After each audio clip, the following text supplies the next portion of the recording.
नमस्कार दोस्तों, आप देख रहे हैं खबर एचपी और आइए वक्त हो गया हिमाचल प्रदेश के ताज़ा और बड़ी खबरों को जानने का। बताएंगे सभी खबरें एक एक करके एवं विस्तार से। उससे पहले आप हिमाचल प्रदेश के किस जिले से न्यूज को देख रहे हैं कमेंट बॉक्स में कमेंट करें। साथ ही सभी खबरों से अपडेट रहने के लिए चैनल को अभी सब्सक्राइब करें और बेल आइकन को जरूर दबाएं। तो दोस्तों चलिए शुरू करते हैं आज की पहली बड़ी खबरें।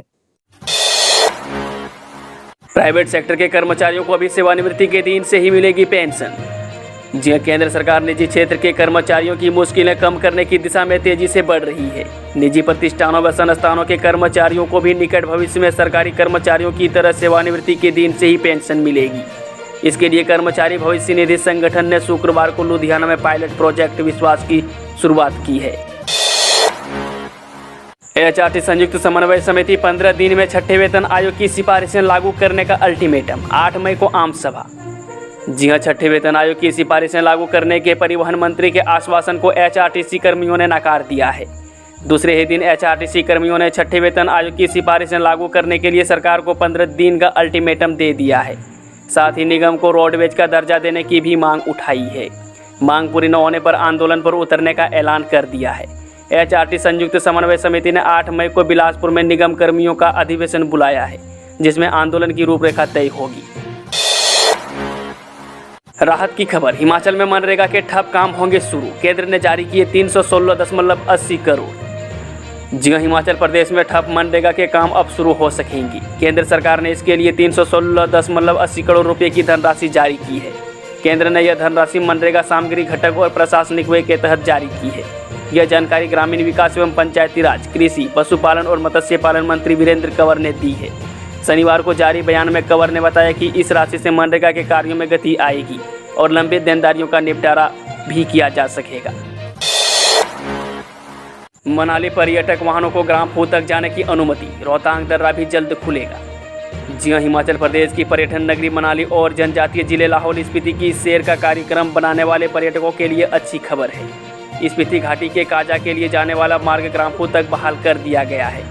लाहौल स्पीति प्रशासन ने इस मार्ग पर ग्राम्फू तक वाहनों को ले जाने की अनुमति दे दी है। दूसरी ओर समुद्र तल में 13,050 फीट की ऊंचाई पर स्थित रोहतांग दर्रे भी जल्द बहाल हो जाएगा। इस मार्ग पर बर्फ हटाने का अभियान युद्ध स्तर पर चल रहा है। 2 से 3 किलोमीटर मार्ग पर ही बर्फ हटाने का कार्य शेष रह गया है। स्वयं सहायता समूह की महिलाओं का समयबद्ध बीमा करने के निर्देश। जी हां, मुख्य सचिव रामसुभग सिंह ने मुख्यमंत्री महिला सशक्तिकरण योजना के तहत स्वयं सहायता समूह की महिलाओं का समयबद्ध बीमा करने के निर्देश दिए हैं। रामसुभग सिंह ने शनिवार को उपायुक्त की वर्चुअल बैठक में कहा है कि प्रधानमंत्री सुरक्षा बीमा योजना और प्रधानमंत्री जीवन ज्योति बीमा योजना के तहत राज्य एवं स्वयं सहायता समूह से जुड़ी लगभग 2 लाख महिलाओं को सामाजिक सुरक्षा उपलब्ध करवाई जानी है। हाईकोर्ट ने खारिज की नाबालिग से दुष्कर्म के दोषी की अपील। जी सत्र न्यायाधीश किन्नौर ने दोषी को 7 वर्ष की कठोर कारावास और 10,000 रुपये के जुर्माने की सजा सुनाई थी। जिला एवं सत्र न्यायालय किन्नौर के इस निर्णय को शिवचंद ने हाईकोर्ट के समक्ष अपील के माध्यम से चुनौती दी थी। न्यायाधीश सबीना और न्यायाधीश सत्येंद्र वेद ने दोषी की अपील को खारिज करते हुए निचली अदालत के फैसले पर मुहर लगा दी है। अत्याधुनिक BSL लैब तैयार। अब हिमाचल में होगा टीबी का एडवांस लिक्विड कल्चर टेस्ट। जी हां, हिमाचल प्रदेश में ही 6 रोग का एडवांस लिक्विड कल्चर टेस्ट होगा। इसके सैंपल दिल्ली भेजने की जरूरत नहीं रहेगी। रिपोर्ट के लिए भी 3 माह का लंबा इंतजार नहीं करना पड़ेगा। स्वास्थ्य विभाग ने 6 रोग अस्पताल धर्मपुर में एडवांस लिक्विड कल्चर टेस्ट के लिए लैब स्थापित कर दी है। इसमें सैंपल परीक्षण की रिपोर्ट 30 से 35 दिन में मरीज को मिल जाएगी। इसके बाद उनका इलाज जल्द शुरू हो सकेगा। अभी तक इस टेस्ट के सैंपल दिल्ली स्थित केंद्र सरकार की मान्यता प्राप्त लैब में भेजे जा रहे थे, जहाँ देश भर में सैंपल आते हैं। लिहाजा इसकी रिपोर्ट तैयार करने में 3 माह का समय लग जाता था। धर्मपुर में स्थापित की जा रही लैब में करोड़ों की BSL 3 अत्याधुनिक जांच मशीनें लगाई जा चुकी है। 2 माह में लैब कार्य करना शुरू कर देगी। जल शक्ति विभाग मंत्री महेंद्र बोले 2 दशक पुरानी पेयजल परियोजनाओं की होगी मरम्मत। जी हिमाचल प्रदेश में 2 दशक पहले बनी पेयजल परियोजनाओं का मरम्मत कार्य एशियन विकास बैंक की वित्त पोषित परियोजनाओं से किया जाएगा। जल शक्ति विभाग इन परियोजनाओं का पता लगाकर इसकी औपचारिकता को पूरा करने में जुट गया है। यह बात जल शक्ति मंत्री महेंद्र सिंह ठाकुर ने शनिवार को मनाली में जल शक्ति विभाग के अधिकारियों के साथ बैठक में कही।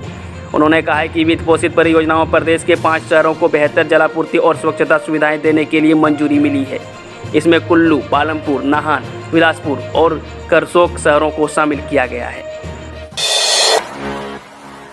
रोजगारपुर में हिमाचल के शिवम को 12 लाख का सालाना पैकेज, 1046 को मिली नौकरी।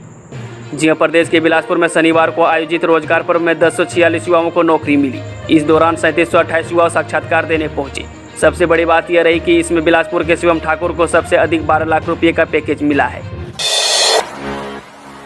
हिमाचल निजी विश्वविद्यालय बिना मान्यता 36 कोर्सों की देश भर में बेच डाली हजारों डिग्रियां, जांच टीम को मिले पुख्ता साक्ष्य। जी हां, मानव भारतीय विश्वविद्यालय ने विद्यार्थियों को 36 ऐसे कोर्स करवा दिए जिनकी विश्वविद्यालय के पास मान्यता ही नहीं थी।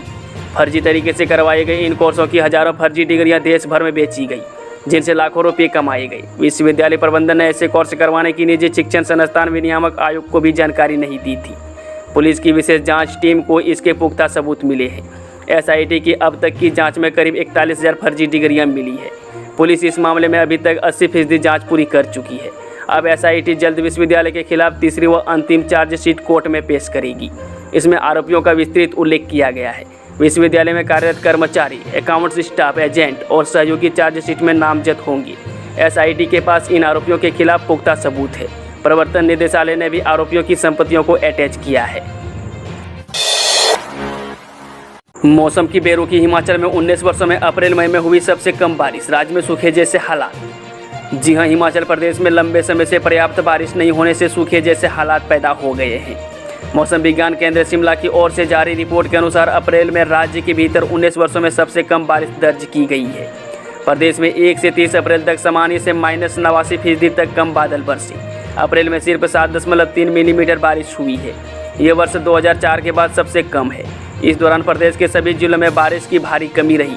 पूरे माह लोगों को मैदानी साथ साथ पहाड़ी भागों में भी गर्मी के मार झेलनी पड़ी है। ऊना, धर्मशाला, भुंतर, कांगड़ा और मंडी में अप्रैल में लू भी चली। शिमला पुलिस ने लॉन्च किया शोर नहीं ऐप, शिकायत पर तुरंत होगी कार्रवाई। जी हां, हिमाचल में पहली बार शिमला पुलिस ने शोर नहीं ऐप लॉन्च किया है। इससे आप तुरंत अपने आसपास शोर मचाने वालों की शिकायत कर सकते हैं। गूगल प्ले स्टोर में जाकर यह ऐप डाउनलोड करना होगा। इसके बाद चाहे दिन हो या रात, ऊंची आवाज़ से हो रही इस असुविधा की शिकायत पुलिस में दर्ज करवा सकते हैं। ऐप की खासियत है कि इसको लॉगिन करते ही शिकायतकर्ता की लोकेशन ऑटोमेटिक दर्ज हो जाएगी। गांव मोहल्ले में भी अधिक शोर मचाने को अपराध की श्रेणी में रखा है। मरीजों के लिए राहत। 1.5 माह बाद हिमाचल के अस्पतालों में निःशुल्क होंगे 233 टेस्ट, कंपनी से हुआ करार। जी हां, हिमाचल प्रदेश के सरकारी अस्पताल परिसरों में स्थापित निजी लैबों में 233 टेस्ट निःशुल्क होंगी। स्वास्थ्य विभाग की ओर से पुणे की कंपनी को टेंडर देने के बाद एग्रीमेंट साइन कर लिया गया है। करार के मुताबिक कंपनी को 1.5 माह बाद सेवाएं देनी शुरू करनी होगी। वहीं 3 माह के भीतर अस्पतालों में अपना आधारभूत ढांचा विकसित करना होगा। प्रदेश के 6 मेडिकल कॉलेजों, जोनल अस्पतालों, सिविल और सामुदायिक स्वास्थ्य केंद्रों में लैब स्थापित है। धामी में स्वास्थ्य मेला, 30 से अधिक लोगों ने ली अंगदान की शपथ, जागरूकता शिविर भी लगाया। जी हां, शिमला के सामुदायिक स्वास्थ्य केंद्र धामी में शनिवार को स्वास्थ्य मेला आयोजित किया गया। इसमें state organ and tissue transplant organisation की ओर से जागरूकता शिविर भी लगाया गया। सक्षम गुड़िया बोर्ड की उपाध्यक्ष रूपा शर्मा और कैलाश फेडरेशन के उपाध्यक्ष रवि मेहता समेत 30 अन्य लोगों ने इस दौरान अंगदान का शपथ पत्र भरा। मां बोली, SP साहब बेटे को जिंदा रखने के लिए खुद दे रही हूं उसे नशा। जी हां SP साहब, मैं अपने बेटे को जिंदा रखने के लिए उसे खुद नशा खरीद देती हूं ताकि वो मेरी आंखों के सामने रहे, लेकिन किसी और मां को यह समय न देखना पड़े। इसके लिए नशे का कारोबार करने वाले लोगों पर कार्रवाई करो और जिले के बच्चों को बर्बाद होने से बचा लो। हिमाचल प्रदेश के बिलासपुर में पंचायत प्रतिनिधियों के साथ बैठक में बिलासपुर के SP SR राणा ने बताया कि उन्हें आधी रात को एक मां ने फोन कर आपत्ति सुनाई। महिला ने यह कहा कि गरीब परिवार से हूँ, बेटे को नशे की ऐसी लत लगी कि आज वो बिस्तर पर है। दोस्तों, वीडियो थोड़ा भी पसंद हो वीडियो को लाइक शेयर, चैनल को सब्सक्राइब जरूर करें और कमेंट बॉक्स में कमेंट करके बताएं कि आप न्यूज़ को किस जिले और पंचायत से देख रहे हैं।